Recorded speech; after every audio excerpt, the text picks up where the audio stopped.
আজ সবুজপুরে পিন্টুর মেজাজটা খুব খারাপ। সামনে দেখে হাঁটো, ধাক্কা দিচ্ছ কেন?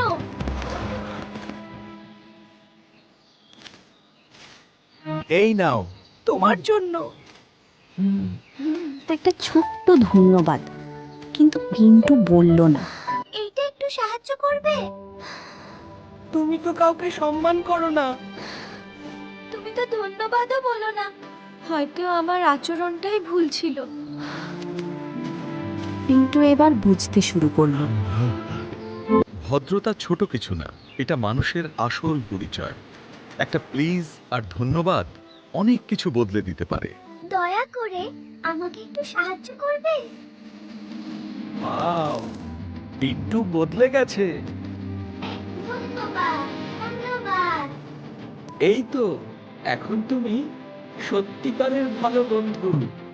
ভদ্রতা মানুষকে কাছাকাছি আনে, ভালোবাসা বাড়ায়।